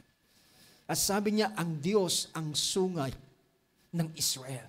Ibig sabihin, walang mananaig laban sa pinagpala ng Diyos. At yan ang kanilang kalalagayan. Glory to God. Mga kapatid, I hope ang ganitong bagay ay mailalarawan natin ang tinatawag na plano ng Diyos sa kanyang iglesia. Upon this rock, I will build my church, and the gates of Hades shall never prevail against this church. Sabi ng isang pangyayari, mga kapatid, gusto ko i-divide ang time dahil meron akong isang bahaging pupuntahan. Isang panahon, ang Diyos, ang Israel ay humingi ng hari. At binigay ng Diyos ang hari na hinihingi nila at si Saul ang binigay ng Diyos para sa kanila. Pero mga kapatid, alam niyo ba, bawat lingkod ng Diyos na inilalagay niya sa kanyang layunin ay dinadaan niya sa pagsubok. How many can say amen to that? Makikita natin yan sa banal na kasulatan, sa mga pangyayari sa mga lingkod ng Diyos. Bawat lingkod ng Diyos, bago sila i-bless ng Panginoon at bago sila itaas ng Panginoon, idinadaan sila ng Diyos sa test. And both David and Saul ay pareho anointed, and both of them were passed through the trial. Do you get the point? Ang dalawang anointed na ito, kapwa si Saul at si David, ay pareho silang dinaan ng Diyos sa trial. Ano ang trial ng Diyos kay King Saul? Nang sinabi niya, pumunta ka, nilangisan ka ng Diyos, pumunta ka sa Amalek, at iyong lipulin sila, at wala kang ititira na anuman sa kanila. At heto si Saul ay dumaluhong doon sa Amalek at kanyang pinagpapatay ang lahat ng mga naroon. Pero itinira niya ang matatabang mga tupa, kambing at baka. At itinira niya si Agag na hari ng Amalek. At umuwi na nagmamalaki, ginawa ko ang kalooban ng Diyos. At ang sabi ni Samuel, makinig ka, ang sabi ng Panginoon sa akin kagabi. Hindi ako nakatulog dahilan sa sabi ng Panginoon sa akin. Sabi ni Saul, sayon, sabihin mo kung anong sinabi ng Panginoon dahilan alam niya ay ginawa niya ang kalooban ng Diyos. At sabi niya, hallelujah, bakit hindi mo sinunod ang kanyang mga salita? Bakit mo hindi ginawa ang lahat ng kanyang instruction? At bakit mo itinira? Ano yung narinig ko? Sabi niya, ihandog namin yan sa Diyos. At sabi ni Samuel, mas mahalaga pa ba ang handog sa Diyos kaysa pagsunod? Narito ang pagsunod ay mas mainam sa lahat ng mga hain na mga handog, sa mga matatabang, mga guya, mga fat rams na pwedeng ialay sa Kanya. Sabi niya, pero ang kasalanan ng pagsuway, ang insubordination ay kagaya ng kasalanan ng pagkukulam at ng pagsamba sa Diyos-Diyosan. It is just a sin of idolatry. At mga kapatid, si Saul ay dinaan ng Diyos sa test and he failed. At sinabi ng Diyos sa kanya, tinanggihan mo ang salita ng Diyos, ikaw ay tinanggihan din ng Diyos. 1 Samuel 15 verse 26, and Samuel said to Saul, I will not return with you, for you have rejected the word of the Lord, and the Lord has rejected you from being king over Israel. Mga kapatid, dahilan dito sa bagay na ito, at ang sumunod na pangungusap, dahilan si Saul ay nagkasala, sabi niya, balikan mo ko, huwag mo akong iwanan, Samuel, at i-honor mo pa rin ako sa mga Israel. Mga kapatid, si Saul ay isang maliit at mapagpakumbaba ng unang panahon, pero siya ay nagiliw masyado doon sa kanyang kapangyarihan at doon sa mga tao na kasama niya. At ang pinagbigyan niya ay ang mga tao rather than sa Diyos na kanyang pinaglilingkuran. Ang Diyos na naglagay sa kanya bilang hari ay hindi niya binigyan ng lugod. Ang binigyan niya ng lugod ay ang mga taong kasama niya. At siya ay gusto pa rin niya na, sabi niya, wag mo ko iwanan dahilan. Alam niya, kapag iniwanan siya ni Samuel, it will be the end of his career. It will be his end. At sabi niya, samahan mo pa rin ako. Verse 27, and Samuel turned to go away. At siya ay tumalikod kay Saul. At si Saul ay hinawakan ng kanyang robe at napilas. At sabi ng verse 28, and Samuel said, the Lord has torn the kingdom of Israel from you this day and has given it to a neighbor of yours who is better than you. At ang sumunod niyang pangungusap, o sabi niya, hinapak ngayon ang kaharian sa iyo sa araw na ito. Ang pagkahapak ng kanyang balabal ay naging tanda ng paghapak ng kaharian sa iyo sa araw na ito at ibibigay sa iyong kapwa na mas mainam kaysa sa iyo. And who is this? Who is he? It's David. And next verse, sabi dito next verse, verse 29, and also the glory of Israel. Who is the glory of Israel? It's God. It's Yahweh. Ang Diyos, ang kaluwalhatian ng Israel. And also the glory of Israel will not lie or have regret. For he is not a man that he should have regret.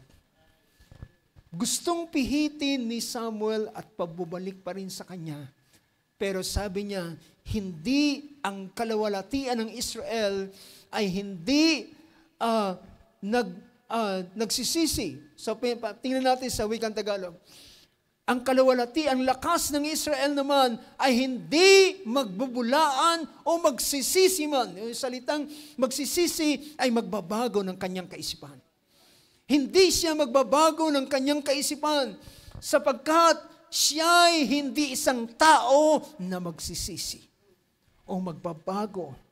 Alam nyo, ang kanyang tinutukoy dito na hindi siya magbabago ay ang plano ng Diyos na si David ay ilagay sa kaharian ng Israel. Dahilan way back doon sa Genesis chapter 49 verse 10 ay binanggit na about Judah. In parting sa panahon ng malapit ng mamatay si Jacob, ay kanyang bilas ang lahat ng kanyang mga mga anak, ang 12 niyang anak na mga kalalakihan. At sa verse 10, ay sinabi niya ang ganitong pangungusap. Sabi niya, ang setro ay hindi mahihiwalay sa Juda, ni ang tungkod ng pagkapuno sa pagitan ng kanyang mga paa, hanggang sa ang siyelo ay dumating at sa kanya tatalima ang mga bansa. So pinakita rito, ano ito? It's the purpose of God. It's the purpose of God for Israel. At sino ang hari na kanyang ilalagay? It is David. At ang Diyos ay meron ng ganitong plano sa pasimula pa. It is a foreordained plan. At ito ay nilagay niya na, ipinasa niya. Yung inspirasyon ng Diyos ay nilalagay niya sa mga lingkod ng Diyos, sa mga prophet ng Diyos. At ito ay nilagay sa puso ni Jacob. At sinalita niya, the scepter shall not depart from Judah, nor the rulers stop from between his feet, until tribute come to him, and to him shall be the obedience of the people. So pinakita rito ang layunin ng Diyos sa Judah. At meron siyang ginawang bagay dahilan gusto niyang makipagtipan kay David. At ang Diyos ay nakipagtipan kay David. Mga kapatid, when it comes to His counsel and His purpose, God will never, ever change His mind. He will never change His mind when it comes to His counsel. Now, about the gifts and calling, ang Romans 11:29 na nagsabi, for the gifts and the calling of God is unrevocable. Hindi ito magbabago. Gifts and calling of God are irrevocable. Ang kaloob ng Diyos, kung ikaw ay binigyan ng kaloob, mananatili ang kaloob na yan ay binigay sa iyo. Gamitin mo yan. Ngunit paano mo gamitin yan? Yaan ang pananagutan mo sa harapan ng Panginoon. Ang kalakasan ni Samson ay nanatili sa kanya. Oo, binuksan niya ang puso niya kay Delilah. Sinabi niya na ang lihim ng kanyang kalakasan ay ang kanyang mahabang buhok na hindi pa dinadaanan ng pang-aahit mula sa kanyang pagkabata. Ngunit ng kanyang dinisclose ang covenant na ito, inahit ang kanyang buhok, at nang siya'y maahitan na wala ang lakas, ang Panginoon ay umalis sa kanya. Pero ang kaloob ay hindi pwedeng magbago. Nang humaba ang kanyang buhok, nanumbalik ang kanyang kalakasan. At nang kanya sabihin, Diyos, minsan pa, ipaghiganti ko ang mga mata ko sa aking mga kaaway. At ang pinatay ni Samson ng huling araw ng kanyang buhay ay mas marami kaysa sa mga kaarawan ng kanyang paglilingkod as a judge. He judged Israel for 20 years. But at the end of 20 years, mga kapatid, ay mas marami siya. So, gifts and calling is unrevocable. Praise God. Kaya nga, ang payo ni Paul kay Timothy is stir up the gift that is in thee. Kindle it. Sabi niya, pagningasin mo ang kaloob na nariyan sa iyo dahilan ibinigay yan sa iyo. If it is given to you, walang makakapag-alis niyan. Walang pagsubok na pwedeng mag-alis niyan. Ang kaloob na yan na nariyan pa rin sa iyo. Mga sirkumstansya ay dumating sa iyong buhay. Still, ang gift na yan ay nariyan yan sa iyo. Amen. Hallelujah. Gifts and calling of God is unrevocable. Ang predestination ng Diyos, mga kapatid, ay hindi magbabago. Ephesians 1:3-5, Blessed be the God and Father of our Lord Jesus Christ, who has blessed us in Christ with every spiritual blessing in the heavenly places, even as He chose us in Him before the foundation of the world. Ang pagpili ng Diyos bago pa itinatag ang salibutan sa bawat isa sa atin, ang pagpiling yan ay hindi na mababago. At ang lahat ng kanyang pinili ay kanyang itinalaga. Sabi rito ng next verse, and He predestined us for adoption to Himself as sons through Jesus Christ according to the purpose of His will. According to the kind intention. Sa ibang version, ginamit yung intention dahil ang pinapakita rito is the original intent of God. The purpose of God. The original intent of God. At ang original intent na ito, hallelujah. Kaya sabi ng Panginoon, kahit ang Hades, kahit si Satanas, ay hindi niya kayang pigilan ang ganitong bagay. It will come to pass. The intention, to the kind, according to the intention of His will. Praise God. Now, gusto kong puntahan pa ang isang bahagi. Mga kapatid, nakita na natin, when it comes to the counsel of God, to the purpose of God, to gifts and calling of God na ginawa sa iyo, kapatid, ang pagtawag ng Diyos sa iyo ay hindi mababago ng anumang bagay. Can we say, praise the Lord? Praise the Lord. Hindi kayang baguhin, mga kapatid. If you are destined, praise God, it will never change. He will never change His mind about His plan to you. Hindi niya babaguhin ang kanyang planong yan sa iyo. Hallelujah. Sabihin natin, Panginoon, nagkakamali ako. Nagkakasala ako. Nahuhulog ako minsan sa pagkakasala na hindi ko sinasadya. Pero hindi ito kayang mabago. Hindi ko sinasabi ito'y lisensya mo para magkasala na magkasala. Gusto ko ipakita sa iyo ang original intent ng Diyos. Dahil ang tunay na anak ng Diyos, hindi sila mananatili sa kasalanan. Hindi sila mananatili sa pagpapractice ng kasalanan. Merong kalumbayan na darating sa kanilang puso. Merong kalungkutan sa kanilang mga puso. At sila iluluhod at sasabihin nila, hindi ko kayang mabuhay ng ganitong bagay. Gusto kong manatili, kagaya siya na David, Lord, take not away your Holy Spirit. Do not cast me from your presence. Restore the joy of salvation. Dahilan walang pinakamahalaga sa Kanya, walang kayamanan, walang kalayawan, walang anumang bagay na mahalaga sa Kanya, but the joy of salvation. Yun ang pinakabagay na mahalaga sa Kanya. At kapag naramdaman niya na nawala ito, kaya niya ipagpalit ang lahat. Dahil babalik lamang ang joy of salvation. It's the joy of salvation. And it will never be changed, mga kapatid. Hallelujah. Hindi ito magdadala ng lisensya sa isang anak ng Diyos. Dahilan, bagamat alam niya na hindi ito magbabago, merong tunay na bagay na nadarama niya sa kanyang puso. At ito ay ang kagalakan ng kanyang pagliligtas. Ang presensya ng Diyos na kapag nawala sa kanya, ay walang kwenta ang lahat ng masasarap na bagay. Hallelujah, hahanapin niya ang presensya ng Panginoon, ang kagalakan ng kaligtasan. Muli ko kayong babalikan ng tanong, does God change His mind? Puntahan natin ang sumunod na bahagi, mga kapatid. Ang sumunod na aking tanong na gusto kong tanong sa bawat isa sa atin ay muli ang katanungan ito.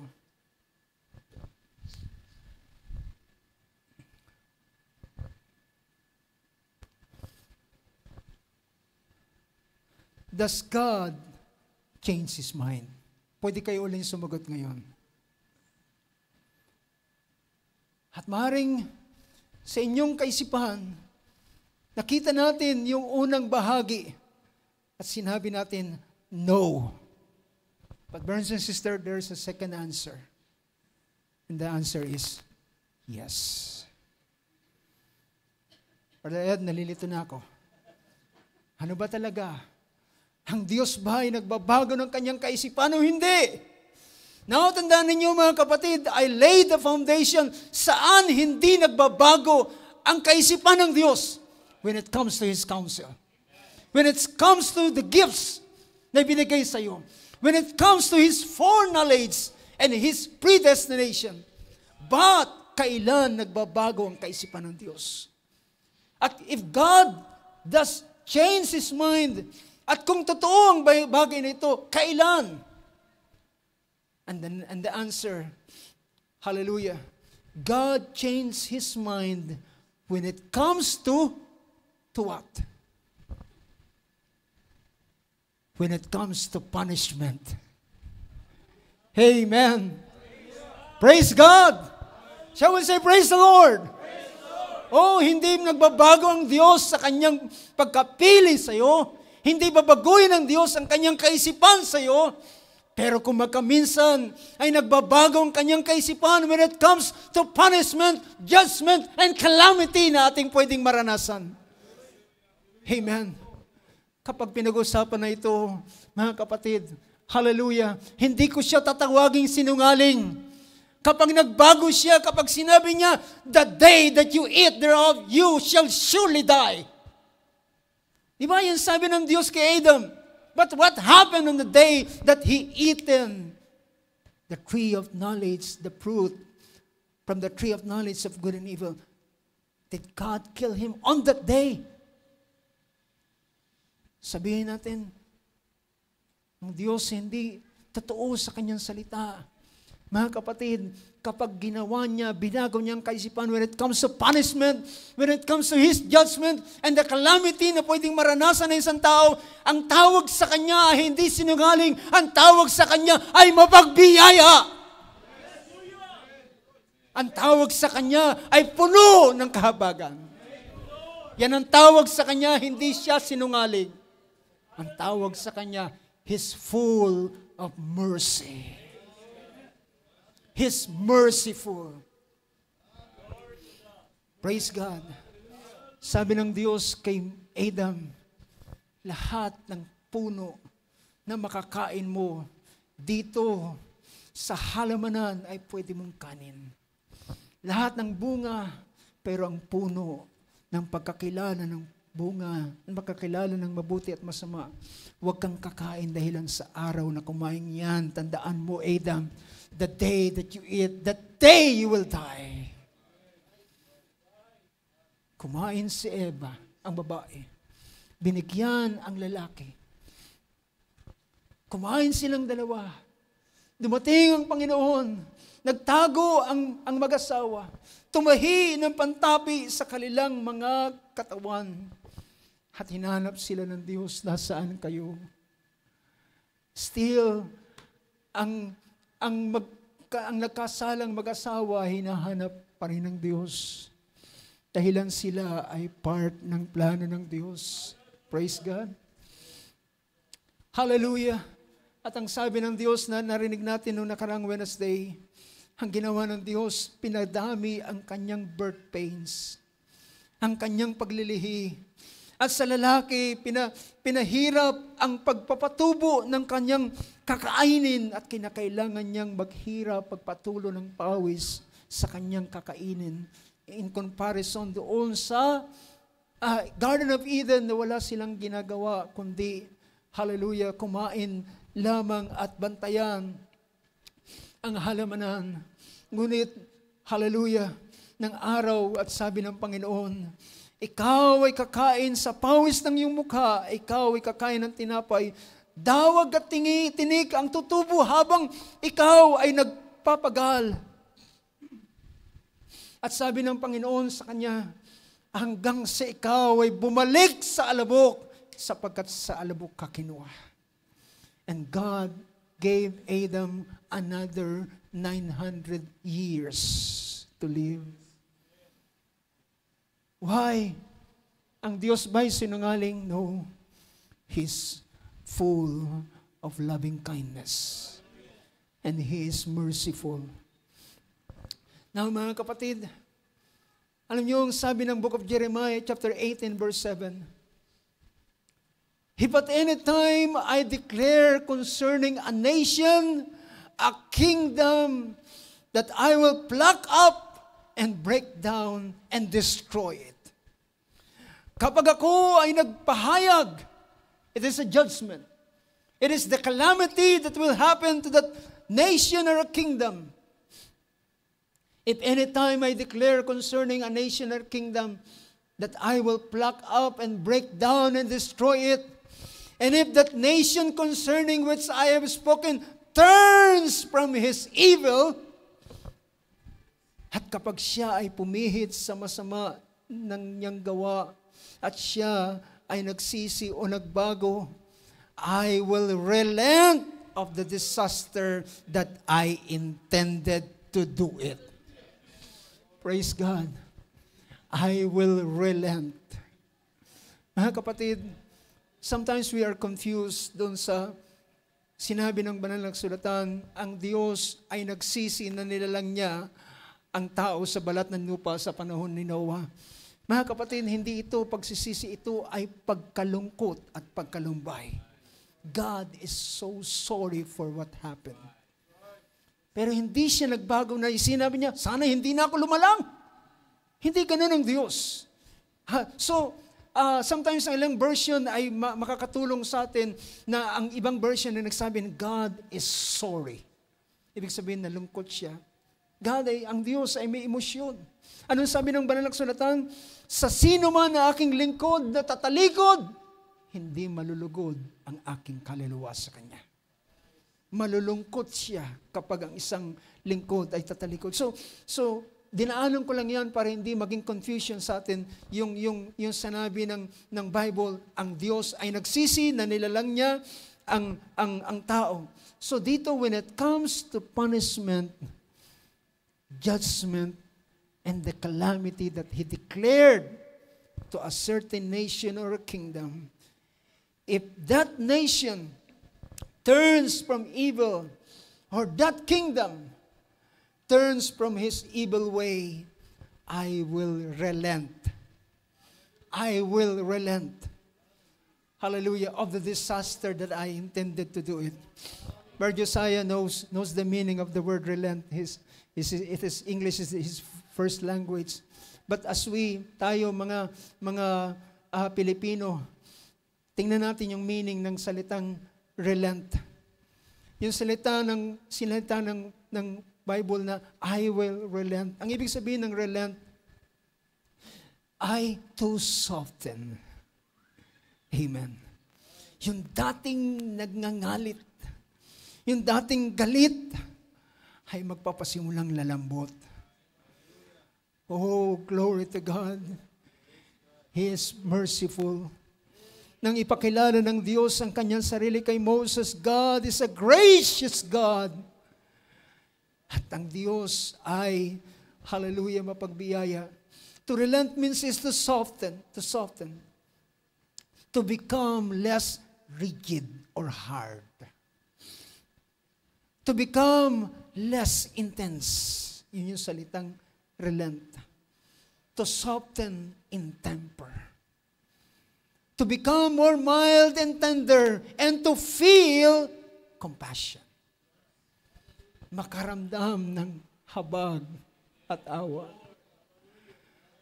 Naalala ko ang isang lalaki sa parable ng ating Panginoon, isang lalaki may malaking utang. Sa parable ng Panginoon, ng hari, pinatawag ng isang may malaking utang. Na sabi niya, magbayad ka ng utang mo. Humarap ang lalaking ito, sabi niya, mahal na hari, wala akong ibabayad sa iyo. Ang galit na hari ay nagsabi, ibenta mo ang iyong sarili, ibenta mo lahat ng pag-aari mo, lahat ng iyong pag-aari, kung may lupa ka, ibenta mo lahat ng alahas mo, ibenta mo ang mag-ina mo, ang mga anak mo, ay ibenta mo para makabayad ka sa ganun kalaki ang kanyang utang. It's not a simple na credit na meron siya. Ibig sabihin, lahat ng naroon sa kanya ay kulang pa para tumbasan yung utang na meron siya dun sa haring iyon. At ang ginawa ng lalaking ito ay lumuhod, mahal na hari, mahabag ka sa akin. Mahabag ka sa akin, mahabag ka sa aking mga anak, mahabag ka sa aking pamilya kung sila ibibenta ko para maging alipin. Mahabag ka kung ibibenta ko lahat. Ano mangyayari sa akin? At ang hari na nangalit sa galit, he feel compassion. He relent doon sa kanyang damdamin. At yung nagpupuyos niyang galit ay nagpasimulang nagsoften ng kanyang puso. At sabi niya, umuwi ka na. Pinapatawad na kita sa lahat ng iyong pagkakautang sa akin. Huwag mo nang alalahanin ang iyong pagkakautang. Umuwi ka. Umuwi ka masaya. Hallelujah. Praise God, dahilan wala ka ng utang sa akin. That's the meaning of relent. That's the meaning of the word that I will relent doon sa aking pinaplano sa iyo. Now, mga kapatid, hallelujah sa bahaging ito. Now, nahuli yung aking pahayag, pero pinahayag ko una-una yung aking pahayag. Ang reason bakit nagbabago siya ng kanyang kaisipan ay dahilan siya ay masagana sa kahabagan. Kung sabihan niya ang isang tao, hallelujah, because of God's abundant mercy, dahilan sa kanyang buong kahabagan, ay makikita natin, sabi pa ng Psalms 106 verse 45, for their sake, He remembered His covenant. It's for Israel, and relented according to the abundance of His steadfast love. The steadfast love of the Lord never ceases. His mercy never comes to an end, and they are new every morning. Great is His faithfulness. Bakit siya nagbago? It is because of His steadfast love. Kapag nabasa niyo, kapatid, nabasa mo sa Biblia mo ang steadfast love, ang ibig sabihin niyan ay ang kahabagan ng Diyos. Ang pag-ibig ng Diyos na hindi nagmamaliw. It is His steadfast love because, hallelujah, praise God mga kapatid, may I use this word? How dare you if you will say to God, you are a liar kapag hindi niya tinupad ang kanyang judgment para sa iyo? Ganun ba ang sasabihin mo? Ikaw na kinahabagan, na dapat ikaw ay ganito kataas ang parusa na ibibigay sa iyo, at kapag ito'y kinumute ng Diyos sa mas maliit na bahagi, sasabihin mo bang ang Diyos ay sinungaling? I will not tell Him that He is a liar. I will say, God, thank you for your mercy. Thank God for your mercy. You are merciful, Lord. Hallelujah. Now, mga kapatid, tingnan ko ang ilang bahagi bago tayo tatapos sa bahaging ito. Now, I know kailan nagbabago ang kaisipan ng Diyos. At kailan hindi pwedeng magbago ang kaisipan ng Diyos. At, hallelujah, mga kapatid, pagkatapos ng Exodus 20, thou shalt not have any other God beside me. At pagdating ng chapter 32, si Aaron na iniwan ni Moses gumawa ng golden cup. At nagpasimulang, hear, O Israel, behold your God that brought you out from the land of Egypt. At sila ay sumamba. And they disobey, at kanilang hindi sinunod ang pinakaunang kautusan na ibinigay ng Diyos. Thou shalt not have any other God. At nang ang Diyos ay kausap si Moses, Moses, bumaba ka. Ang iyong bayan ay madali silang, hallelujah, madali silang tumalikod sa aking mga salita. At nang bumaba si Moses, narinig niya ang sigawan. Sabi niya, parang nakakarinig ako ng sigaw ng tagumpay. Sabi niya, parang hindi. Nang makita niya ang mga tao ay hubot-hubad na sumasamba sa Diyos na baka na ginawa ni Moses. At ang hawak ni Moses na 2 tapyas ng bato ay inihagis sa paanan ng bundok at nabasag. Doon nabasag ang tipan ng Diyos sa Israel. At sabi ng Diyos, Moses, tumabi ka! Tumabi ka! At aking susupukin ang buong bansang ito, bayang ito, ng minsanan lamang. At ako ay magtatayo ng panibagong angkan mula sa iyo. Ganun kasidhi ang galit ng Diyos sa Israel. Susupukin niya minsanan lamang. Well, kaya ng Diyos, mga kapatid. How many knows that? Kaya ng Diyos sa isang iglap, lahat sila ay babagsak na patay. At ang Diyos ay magtitira lamang ng Moses. Kagaya ng tinira niya ang buong salibutan na inubos niya, itinira niya lamang ang 8 tao. At mula kay Noah ay lumabas ang angkan ng buong lupa. Don't you know that God cannot do that? Yes, He can. He can. And He is more than able to do that. Pero si Moses ay namagitan. Sabi rito ng verse 9, and the Lord said to Moses, I have seen this people. Exodus 32:9. And the Lord said to Moses, I have seen this people, and behold, it is the stiff-necked people. Now therefore, let me alone. Pabayaan mo ko. Di ba minsan ganun tayo? Di ba minsan pag may pumipigil sa atin, pabayaan mo ko. Pabayaan mo ko. Ibubuhos ko ang galit na ito. Pabayaan mo ko. Let me alone, Moses. Now therefore, sabi niya, now therefore, let me alone, that my wrath may burn up against them, and I may consume them, in order that I may make a great nation of you. Praise God. At alam niyo, ano sabi ni Moses? Mabuti yan, Panginoon. Ako na lang ang gawin mo, mula na lang sa lahi ko ay magpasimula ka. Mga kapatid, hindi yan. Kagaya yan ng 2 inang nag-aangkin sa iisang anak. Yung hindi tunay na ina ay nagsabi, sige, hatiin yan para pareho na kaming walan. Pero yung tunay na ana is moved with compassion.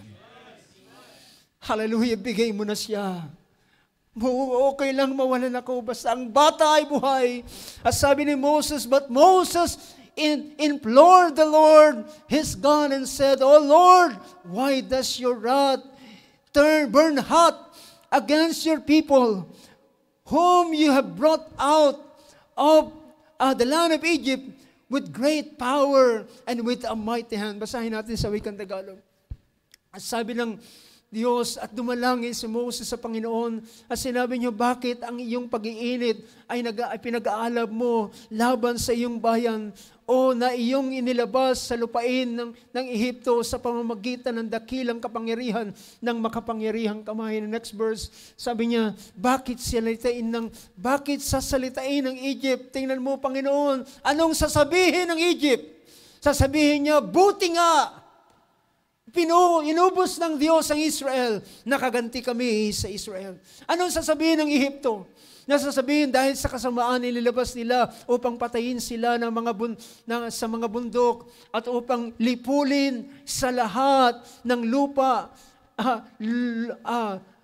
Sabi rito, iurong mo ang iyong mabangis na pag-iinit at pagsisihan mo ang kasamaang ito laban sa iyong. Sabi rito, sa wikang English, why the Egyptians, sabi niya, turn from your burning anger and relent from this disaster against your people. At sinundan pa ni Moses, alalahanin mo, remember, alalahanin mo si Abraham, si Isaac at si Israel na iyong lingkod at ang isilang iyong mga sinumpaan sa iyong sarili. Sabi mo kay Abraham, by myself, I swore by myself. At sabi niya, alalahanin mo si Abraham, Isaac at Israel. ang iyong sinumpaan ng iyong sarili na pinagsabihan na aking pararamihin. Ang sabi ng Panginoon, ang plano niya, pararamihin, hindi lilipulin. Ang kaisipan ng Diyos na hindi pwedeng mabago ay ang Israel ay dadami na kasindami ng bituin sa langit at kasindami ng buhangin sa dagat. Wala sa kanyang plano, sa kanyang original intent, ang paglipol sa kanila. Kaya nang sabihin ni Moses sa Diyos, sabi niya, sabi mo sa iyong lingkod, pararamihin mo sila. Ang iyong binhi na gaya ng bituin sa langit, kagaya ng lupain ito na aking sinalita ay aking ibibigay sa iyong binhi at kanilang mamanahin magpakailanman. And verse 14, at pinagsisihan ng Panginoon ang kasamaan na kanyang sinabing kanyang gagawin sa kanyang bayan. And the Lord relented, and the heart of the Lord softened.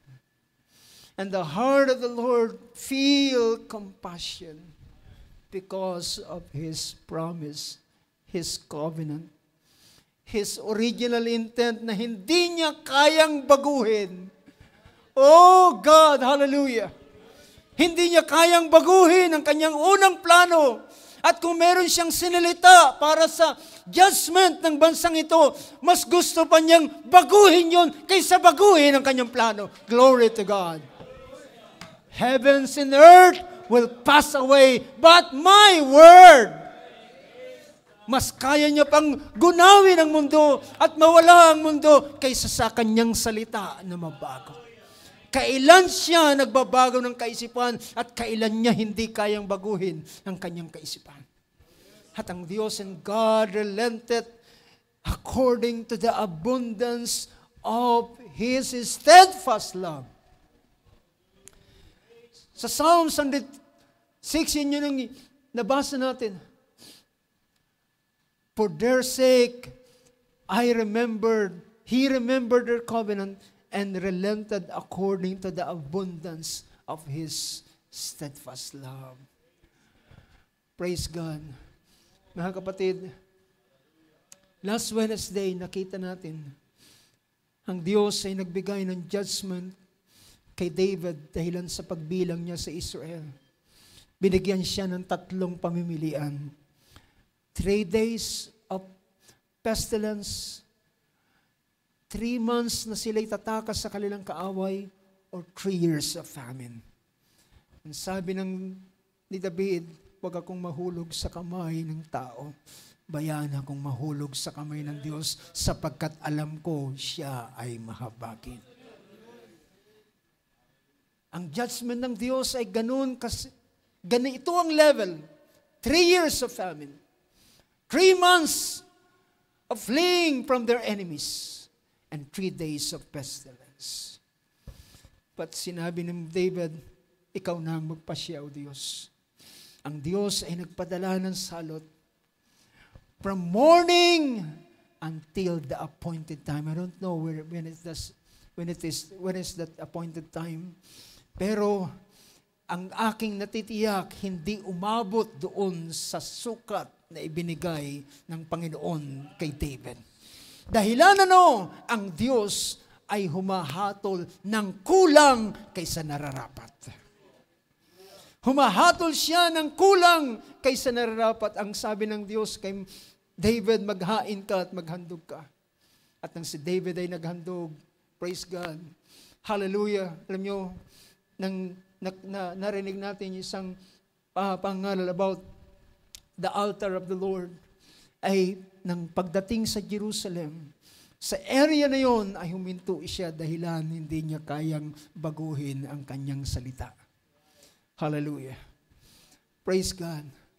Merong isang hari, mga kapatid, na isang araw ay nagkaroon ng sakit, nagkaroon ng isang karamdaman, ng kanyang sakit is terminal case. Ang Diyos ay nagsugo ng prophet sa haring ito sa Isaias at sabi niya, puntahan mo sa Hezekiah, sabihin mo sa kanya, iayos niya na ang kanyang sarili. Iayos niya na ang kanyang sambahayan. Kung it is my own way of speaking, kung sa tao pa, iayos mo na. Kung may utang ka, bayaran mo. Kung meron kang kagalit, ikaw ay makipag-ayos sa kanya. Dahilan, sabi niya, ang iyong karamdaman ay hindi ka na makaka-recover, ikaw ay walang salang mamamatay. Narinig yun ni Hezekiah from the mouth of Isaiah, and he know that it is true. And he know na ito'y totoo dahilan sa kanyang kondisyon, sa kanyang kalalagayan. At ang kanyang ginawa nang marinig niya yun, pumihit siya sa pader at umiyak, lumuha at nanalangin sa Panginoon at sabi niya, Lord, mahabag ka sa akin na yung lingkod. Alam mo kung paano ako nabuhay sa mga nagdaang panahon. Alam mo kung paano ako lumakad ayon sa iyong mga salita. And brothers and sisters, ang Diyos ay ino-honor niya rin ang mga gawa na ginagawa ng isang tao. Pero sabi niya, hallelujah, pagkatapos na magsalita si Isaiah, kay Hezekiah ay umuwi na siya. And halfway, bago pa siya makarating sa kanyang bahay, ay ang Diyos ay nagsabi, Isaiah, bumalik ka kay Hezekiah. At sabihin mo sa kanya, narinig ko ang kanyang panalangin. Nakita ko ang kanyang pagluha. At ang sinabi kong siya'y mamamatay, ay binabawi ko na, sabihin mo sa kanya, daragdagan ko ang kanyang buhay ng 15 years more. Now, mga kapatid, was God a liar? No, He is merciful. Bakit? Ang Diyos, pabago-bago, hindi niya tinupad. Well, kung ikaw ang nakatingin, kung hindi ikaw si Isaiah, at kapag tinitingnan mo ang Diyos, at tinitingnan mo si Hezekiah, sasabihin mo, Panginoon, hindi ka totoo, hindi ka tapat sa iyong salita, hindi mo ginawa ang gusto mong gawin kay Hezekiah. Sinungaling ka. Pero mga kapatid, kung ikaw ang nasa sapatos ni Hezekiah, anong gagawin mo? Hallelujah! Ang ginawa ni Hezekiah, mga kapatid, nang sinabi ng Diyos kay Isaiah, kumuha ka ng puno ng igos, ng bunga ng igos, at itapal mo doon sa mga bukol na meron siya. Ibig sabihin, yung kanyang bukol ay cancerous talaga. At nang itinapal yung bunga ng igos doon sa kanya, hindi ko alam kung paano pinrocess, pero itinapal yon at sa kanya, at hindi ang igos, kundi ang salita ng Diyos ang nagdala ng kagalingan sa kanya. At nang siya ay gumaling, si Haring Hezekiah ay nagpuri sa Diyos. Hallelujah. Sabi niya, inilagtas mo ang aking paa sa balong malalim. Ibig sabihin, hindi mo ko pinahintulot papunta sa libingan. Oo, ang buhay lamang ang magpupuri sa iyo. Ang kamatayan ay hindi na magpupuri sa iyo. Bukod sa rito, mga kapatid, hindi lamang yon ang kanyang ibinigay kay Hezekiah. Sabi niya, ikaw ay bibigyan ko ng 15 anyos na dagdag na buhay. Pero, bukod sa riyan, ang Israel ay magtatagumpay laban sa Assyria. At ikaw ang aking gagamitin sa bahaging ito. Now, mga kapatid, sa ganitong bagay na nangyari, alam natin ngayon kailan nagbabago ang kaisipan ng Diyos at kailan niya paninindigan ang kanyang salita. Kailan niya hindi babaguhin ang kanyang salita at kailan siya mas magiging malambot at magbabago, mga kapatid. Praise God. Kung ikaw ang nasa katatayuan ng mga taong ito, hallelujah, yung mga taong nagbabasa lamang at sinasabing, ang Diyos ay nagsabi ng ganito sa Israel, ina-accuse nila ang Diyos na sinungaling, na pabago-bago sa kanyang salita. Pero sila na nakaranas ng ganitong bagay, pinupuri nila ang Diyos. At sinasabi nila, dakila ang iyong kahabagan. Praise God. Magsitayo tayo sa oras na ito, mga kapatid. Palakpakan natin ang Panginoon. Hallelujah. Buti natin isang awit. Great is His mercy. Hallelujah. Oh, praise God. Kung tayo ang makakadama ng ganitong bagay at mararanasan natin ang bagong kahabagan ng Diyos kinabukasan, hindi nagbabago. Kung nagamit mo ang kanyang kahabagan, I want to tell you, brothers and sisters, the mercy of God is not consumable. You cannot consume the mercy of God. Hindi mo kayang ubusin ang biyaya ng Diyos, ang kahabagan ng Diyos sa isang araw. Bukas ay i-refill niya uli ang kanyang kahabagan sa iyo. It is new every morning. Praise God. Awitin natin ang awit na yan habang ating pinapasalamatan ng Panginoon. Hallelujah. Praise God.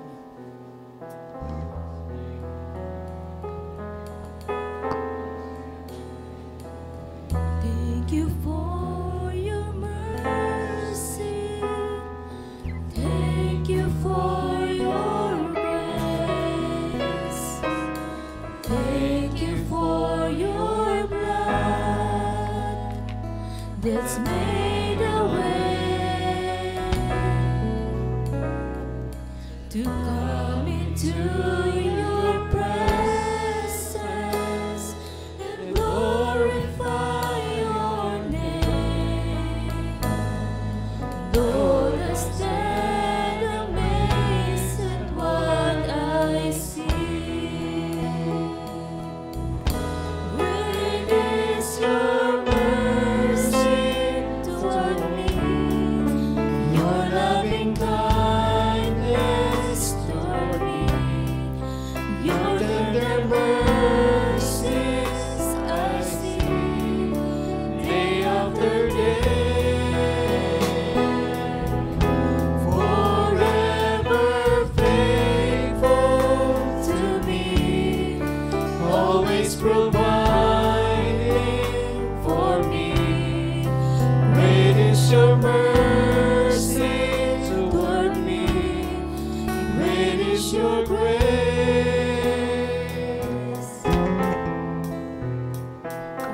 Promises are ageless. Your love will never end. To 1,000 generations, your covenant will stand, showing grace and mercy to those who fear your name, establishing your righteousness and praise. Great is your mercy toward me, your loving kindness toward me, your tender mercies I see day after day. Forever faithful to me, always providing for me. Great is your mercy toward me. Great is your grace.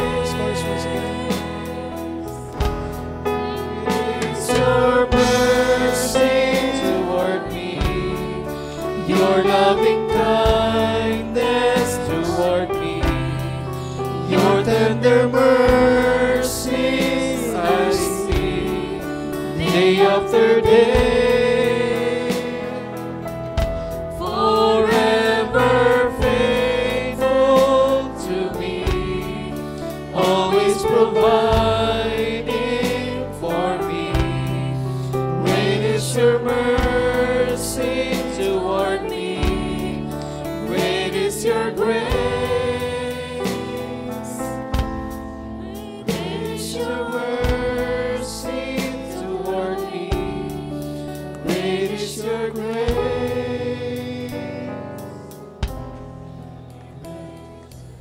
Hallelujah. Nakita niyo ba yan, mga kapatid? Gaano kalaki ang kanyang biyaya sa bawat isa sa atin. Hallelujah. Oh, blessed be the name of Jesus. Kapag nakita natin ang dalawang bahaging ito, ang hindi nagbabagong kaisipan ng Diyos para sa kanyang pagpili, para sa kanyang plano, para sa kanyang kaloob na binigay sa iyo. Hallelujah, ikaw ay patuloy na magpapasalamat.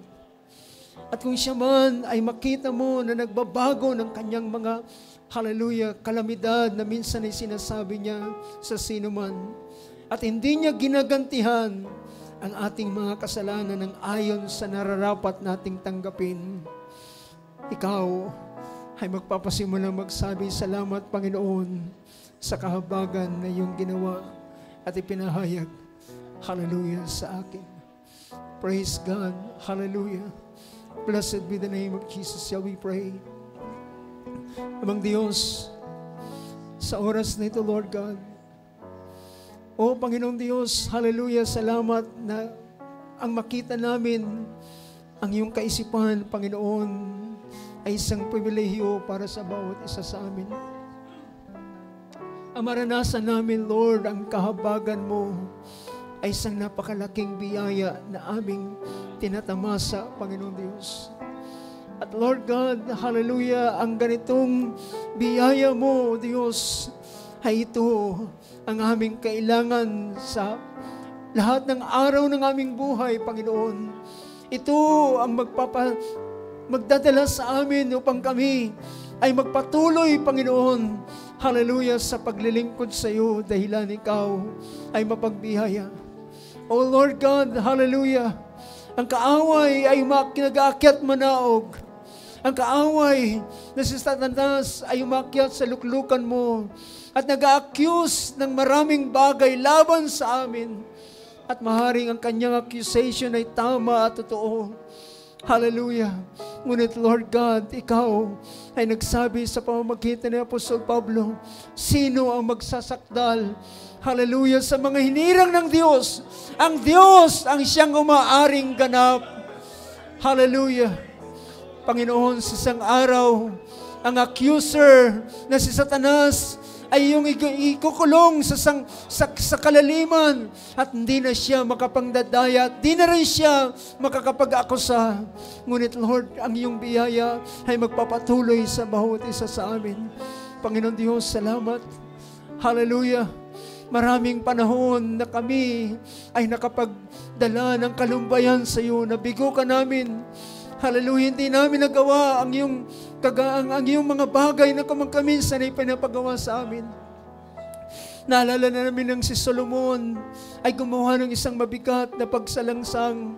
Ang siya'y gumawa ng mga lugar ng sambahan, mga altar para sa kanyang mga asawa, na mga sumasamba sa Diyos-Diyosan. At si Solomon, ikaw ay nalungkot sa kanya. At yung sinabi, hallelujah, hahatiin ko ang kaharian, ngunit hindi ko lubos na kukunin ang kaharian sa iyo, alang-alang sa aking lingkod na si David. Hallelujah, nag-iwan ka ng 2 kaharian, 2 tribo sa kanya kay Solomon. Naiwanan ng Benjamin, naiwanan ng Judah. Dahilan ikaw ay tapat sa iyong plano at kaisipan kay David na hindi mo. Hallelujah, ako'y nakipagtipan kay David, sabi mo sa Book of Psalms, at hindi ako magsisinungaling sa kanya. Oh God, hallelujah, salamat sa iyong kabutihan at kagandahang loob na hindi namin kayang, hallelujah, sapat ang aming mga salita, tinig para salitain, oh Lord God, ang iyong kabutihan. Hallelujah, sa bawat isa amin. Truly, Lord God, you doesn't change your mind when it comes to your will, to your purpose. But sometimes, Lord God, you change your mind when it comes to the punishment. Hallelujah, na aming pwedeng maranasan at ipataw mo sa bawat isa amin. Dahilan ikaw ay mapagbiyaya, Lord God. At ikaw ay humahatol ng kulang kaysa kinararapat sa bawat isa amin. O Lord, pagpalain mo, Diyos, patuloy ang mga puso, Lord, ng iyong mga anak ay patuloy na pinapalakas ng iyong mga salita dahilan masasabi namin, hallelujah, praise God, the steadfast love of the Lord, it never ceases. Your mercy will never come to an end, and they are always new every morning. Your faithfulness is very great, Lord God. Purihin ka sa araw nito, Panginoon Diyos.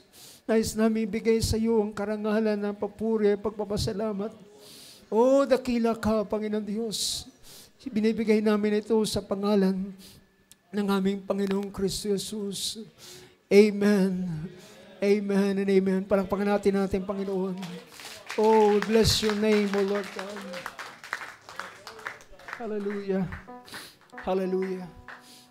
Ayaw pang bawat isa sa